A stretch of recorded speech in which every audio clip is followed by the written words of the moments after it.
తగ్గిన చోటే నెగ్గి మన ఇండియన్ టీం 3 టైమ్స్ ఛాంపియన్గా రికార్డుల మోత మోగించింది.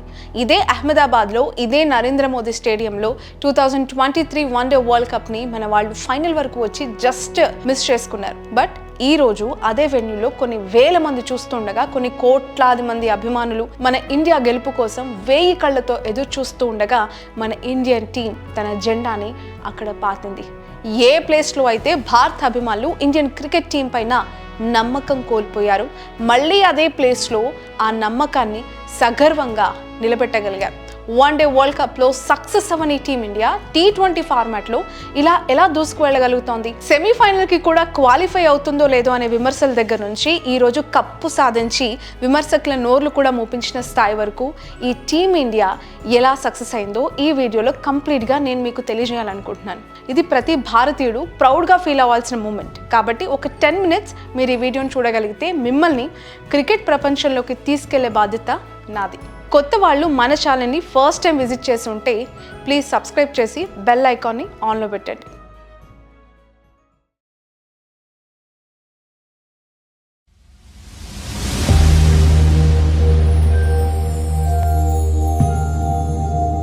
First time team India journey 2024 T20 world కప్ని సౌత్ ఆఫ్రికా పైన 7 రన్స్ డిఫరెన్స్తో గెలిచిన తర్వాత టీమిండియా చాలా డేంజరస్గా మారిపోయింది.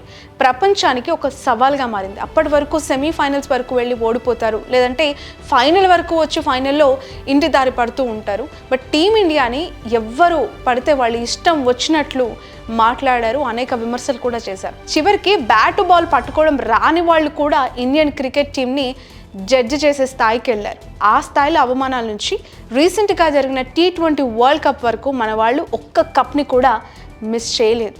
2025లో జరిగిన ప్రెస్టీజియస్ ICC ఛాంపియన్స్ ట్రోఫీని ఫైనల్లో న్యూజిలాండ్ ఓడించింది, అక్కడ విక్టరీ సాధించారు.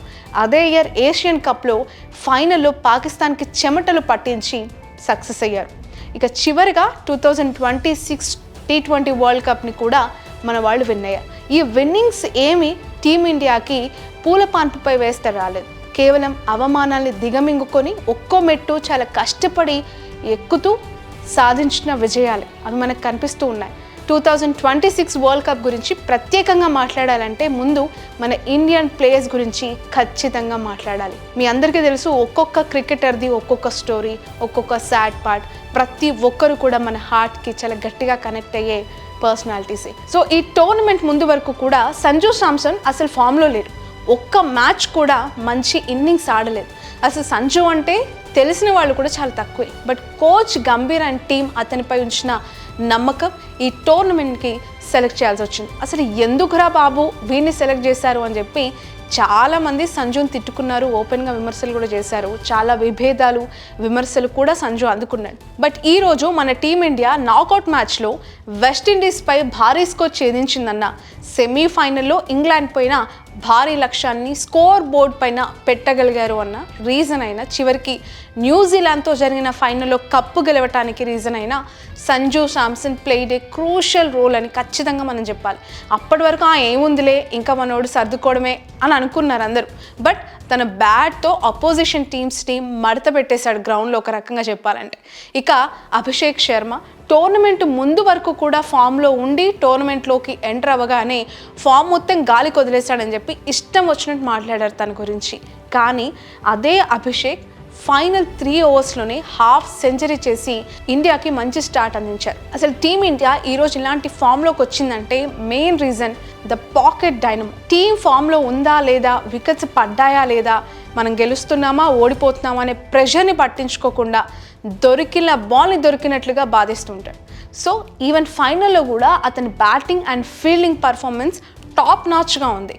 ఎక్కడో టీమిండియాకి వికెట్స్ కావాలి అన్న కీ రోల్ని ప్లే చేసి వికెట్స్ని పడగొట్టి టీమిండియాని రైట్ ట్రాక్లోకి తీసుకొచ్చింది మాత్రం ఇద్దరు. నాకు తెలిసి మీకు ఈ పాటికే వాళ్ళ పేర్లు అర్థమై ఉంటాయి. ఒకటి Bumrah and vice captain Axar Patel. వీళ్ళ కాంట్రిబ్యూషన్ ఫైనల్లో టీమిండియా గెలవటానికి చాలా హెల్ప్ చేసింది అనటంలో ఎలాంటి సందేహం అయితే కనిపించట్లేదు. The 2 heroes of this match అని చెప్పాలి.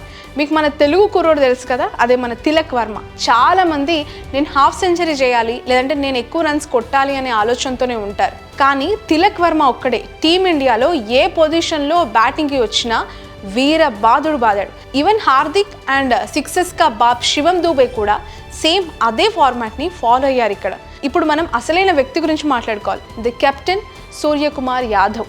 ఎక్కడ రన్స్ కావాలో అక్కడ రన్స్ని సాధించాడు. ఏ టైంలో వికెట్స్ కావాలో ఆ టైంలో బౌలర్స్ని తీసుకొచ్చాడు. తప్పులు జరిగినా, క్యాచెస్ మిస్ చేసినా టీంకి సపోర్ట్ ఇస్తూ అందరినీ ముందుకు నడిపించాడు. అతని కామ్ అండ్ కంపోజ్ యాటిట్యూడ్ వల్లే ఈరోజు మన ఇండియన్ టీం ఫైనల్ వరకు రాగలిగింది, గెలవగలిగింది. ఫస్ట్ బ్యాటింగ్కి వచ్చిన టీమిండియా 255 రన్స్ కొట్టి T20 వరల్డ్ కప్ ఫైనల్లో ఇంతవరకు ఎవరు క్రియేట్ చేయని రికార్డ్ని క్రియేట్ చేయగలిగింది. అండ్ న్యూజిలాండ్ మాత్రం మనకి ఏమాత్రం పోటీ ఇవ్వలేక, ప్రెషర్ని కూడా హ్యాండిల్ చేయలేక 159 రన్స్ దగ్గరే ఆల్అౌట్ అయిపోయింది. సో ఈ ఫార్మాట్లో మన ఇండియన్ టీం సాధించిన అన్బ్రేకబుల్ రికార్డ్స్ గురించి ఒకసారి మనం చూడాల్సిందే. ఎందుకనంటే this is the time to cheer up.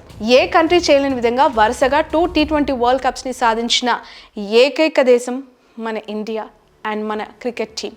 మ్యాచెస్ని home కంట్రీలో హోస్ట్ చేస్తూ అదే హోమ్లో కప్ని సాధించిన రికార్డ్ కూడా మన టీమిండియాదే. అండ్ ఇప్పటి వరకు ఏ కంట్రీ క్రికెట్ టీం కూడా 3 times T20 వరల్డ్ కప్ని విన్ అవ్వలేదు. ఆ రికార్డ్ కూడా మన వాళ్ళే బద్దలు కొట్టేశారు. ఏ దేశానికి అది సాధ్యం కాలేదు. ఇక్కడితో మన టీమిండియా జర్నీ ఆగలేదు. రాబోయే 2027 వరల్డ్ కప్లో కూడా మన ఇండియానే విన్ అవ్వాలని మనస్ఫూర్తిగా కోరుకుందాం. అండ్ అది జరగాలి, జరుగుతుంది అని భావించాలి కూడా. మన ఇండియన్ టీంకి అన్ని విధాలా సపోర్ట్ చేస్తున్న గౌతమ్ గంభీర్కి ఎంత థ్యాంక్స్ చెప్పినా తక్కువే అని చెప్పి నెటిజన్స్ అతన్ని అప్రిషియేట్ చేస్తున్నారు. ఎందుకంటే టీమ్ సెలెక్షన్ పైన, ప్లేయర్స్ పర్ఫార్మెన్స్ పైన అనేక విమర్శలని గంభీర్ భరించాడు. కానీ అతను మాత్రం మన ఇండియన్ టీం పైన ఎప్పుడు నమ్మకాన్ని కోల్పోలేదు.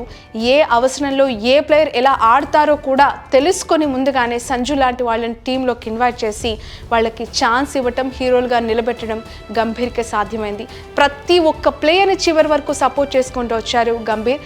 ఏ ప్లేయర్ ఎన్నిసార్లు ఫెయిల్ అయినా అవకాశం మాత్రం ఇస్తూనే ఉన్నారు. అందుకే గంభీర్ పెట్టుకున్న నమ్మకాన్ని టీమిండియా నిజం చేసింది. ఇప్పుడు వేలెత్తి చూపిస్తున్న ప్రతి చేయి కిందికి దిగింది.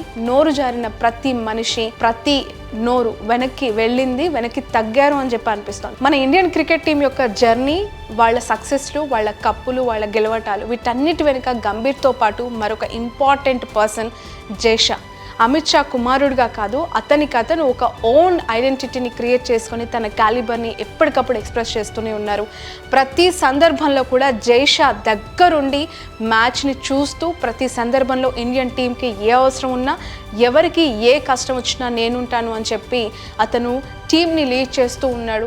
కెప్టెన్కి ఎంత ఇంపార్టెన్స్ ఉంటుందో ఈ టీంని డ్రైవ్ చేస్తున్న జైషా గురించి కూడా ఖచ్చితంగా మాట్లాడుకోవాలి. జైషా ప్రతి సందర్భంలో కూడా అందరి క్రికెటర్స్కి ఒక పెద్దన పాత్ర పోషిస్తున్నారని చెప్పాలి. జైషా నిన్న ట్రోఫీ గెలవగానే అక్కడే ఉన్న హనుమాన్ గుడికి తీసుకెళ్ళి అందరితో కూడా పూజలు చేయించి ఆ కప్ అక్కడ పెట్టిన ఆ ఇన్స్టెన్స్, అంటే ఆ విజువల్స్ చూస్తూ ఉంటే నాకైతే ముచ్చటేసింది. మన భారతదేశం నిజంగానే ఒక సనాతన ధర్మానికి, లేదంటే దేవుళ్ళకి, గుళ్ళకి చాలా పెద్దపీట వేస్తుంది. మన క్రికెటర్స్ అందరూ కూడా కప్ రాగానే అందరూ వెళ్ళి అక్కడ పూజలు చేయటం, ఇంత ధైర్యం, అంటే పోరాట శక్తిని పటిమనిచ్చిన హనుమాన్కి థ్యాంక్స్ చెప్పుకొని పూజలు చేయటం అనేది రియల్లీ నాకు హ్యాపీగా అనిపించింది. మన ఇండియన్ టీం ఎలా అయితే ఫైనల్లో బ్యాటింగ్ ఎరగదీశారో, సేమ్ అలానే ఈ హ్యాపీనెస్ని రోడ్స్ పైన ఎంజాయ్ చేస్తున్న యూత్ పైన కూడా పోలీసులు బ్యాటింగ్తో ఎరగదీశారు. ఒకసారి ఈ విజువల్ చూడండి. ఒక్కటి గుర్తుపెట్టుకోవాలి, మన సంతోషం అనేది నలుగురికి హ్యాపీనెస్ని ఇవ్వాలి, కానీ వేరే వాళ్ళని ఇబ్బంది పెట్టకూడదు. కాబట్టి మన ఇండియన్ ఫ్యాన్స్ కొంచెం కంట్రోల్లో ఉంటే బాగుంటుందని నా ఒపీనియన్.